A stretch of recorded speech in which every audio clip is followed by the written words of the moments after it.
नमस्कार। आज हम एक ऐसी ट्रेडिंग स्ट्रैटेजी को समझने वाले हैं जो सुनने में तो बड़ी सिंपल लगती है पर है बहुत पावरफुल। एक ऐसी स्ट्रैटेजी जो मार्केट का ट्रेंड पकड़ने में हमारी मदद कर सकती है। तो चलिए इसे करीब से जानते हैं। अच्छा, जब ट्रेडिंग की शुरुआत करते हैं तो अक्सर ये सवाल मन में आता है ना?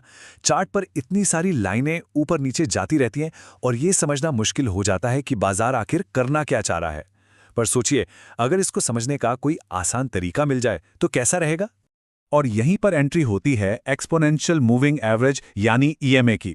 ये एक बहुत ही स्मार्ट इंडिकेटर है जो हाल की कीमतों को, मतलब जो अभी अभी हुआ है, उसको ज्यादा इंपॉर्टेंस देता है। इसका सीधा सा मतलब ये है कि बाजार में जैसे ही कोई बदलाव आता है, ये उस पर तेजी से रिएक्ट करता है और हमें जल्दी सिग्नल दे देता है।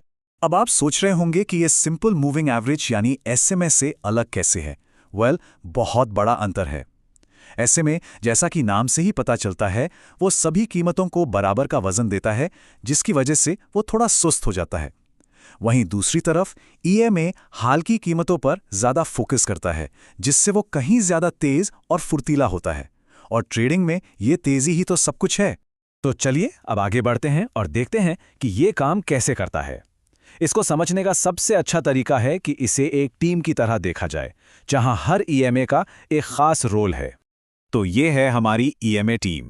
सबसे पहले हैं 9 और 20 ईएमए। ये हमारे सबसे तेज खिलाड़ी हैं, जो हमें शॉर्ट टर्म में बताते हैं कि मार्केट किधर जा सकता है और तेजी से एंट्री और एग्जिट के सिग्नल देते हैं। फिर आता है 50 ईएमए।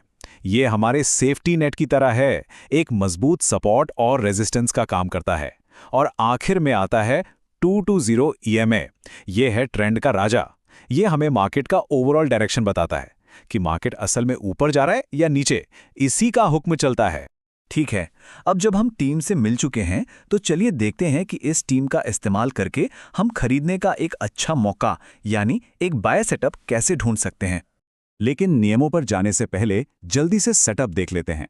इंट्राडे ट्रेडिंग के लिए 5 या 15 मिनट का टाइम फ्रेम बढ़िया काम करता है।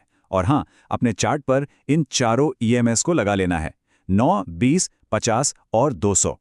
तो एक सॉलिड बाय सिग्नल के लिए ये 4 शर्तें पूरी होनी ही चाहिए।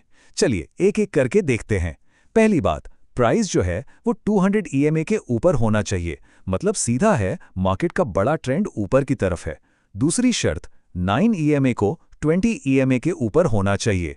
तीसरी, 20 ईएमए को 50 ईएमए के ऊपर होना चाहिए। और चौथी और सबसे जरूरी बात, प्राइस को 9 और 20 ईएमए के एरिया के पास आकर एक बाउंस लेना चाहिए, मतलब वहां से सपोर्ट लेकर वापस ऊपर की तरफ जाना चाहिए। जब ये चारों शर्तें पूरी हो जाएं, तो एंट्री के लिए एक मजबूत हरी कैंडल के क्लोज होने का इंतजार करना है।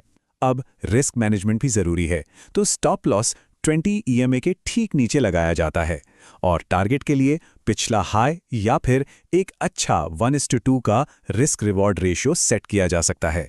बहुत बढ़िया। अब देखते हैं कि बेचने का मौका यानी एक सेल सेटअप कैसे पहचाना जाता है। और अच्छी बात यह है कि अगर बाय सेटअप समझ आ गया तो ये भी आ जाएगा। इसके नियम बिल्कुल उसके उल्टे हैं।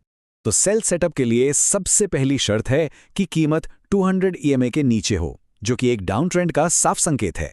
फिर 9 ईएमए को 20 ईएमए से नीचे और 20 ईएमए को 50 ईएमए से नीचे होना चाहिए। और आखिर में कीमत को 9 और 20 ईएमए के जोन तक जाकर वहां से नीचे की तरफ रिजेक्शन मिलना चाहिए। देखा, बिल्कुल बाय सेटअप का उल्टा है।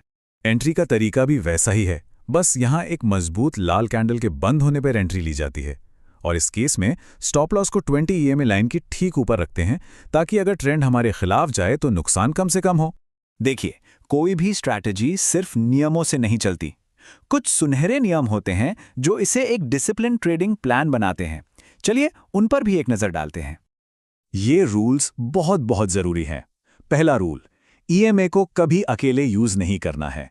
हमेशा वॉल्यूम या आरएसआई जैसे किसी दूसरे इंडिकेटर से कंफर्मेशन लेना ही लेना है। दूसरा, याद रखिए, ये स्ट्रैटेजी ट्रेंडिंग मार्केट की दोस्त है। साइडवेज यानी जब मार्केट एक रेंज में फंसा हो तब इससे दूर रहना ही बेहतर है। तीसरा, और ये सबसे बड़ा नियम है, कभी भी 200 ईएमए के खिलाफ ट्रेड नहीं लेना है। सोचिए ये ट्रेंड की एक नदी है। अगर नदी नीचे की तरफ बह रही है तो उसके उल्टे तैरने की कोशिश करना समझदारी नहीं है ना, है ना? और हाँ, सबसे जरूरी सलाह, असली पैसा लगाने से पहले हमेशा पेपर ट्रेडिंग पर इस स्ट्रैटेजी को खूब प्रैक्टिस करें। और आखिर में, पूरी स्ट्रैटेजी को याद रखने के लिए ये एक छोटा सा फॉर्मूला है। 9 और 20 एंट्री के लिए, 50 सेफ्टी के लिए और 200 डायरेक्शन के लिए। कितना आसान है। तो अगली बार जब चार्ट्स देखें तो क्या ये फॉर्मूला मार्केट को समझने का एक नया नजरिया दे पाएगा?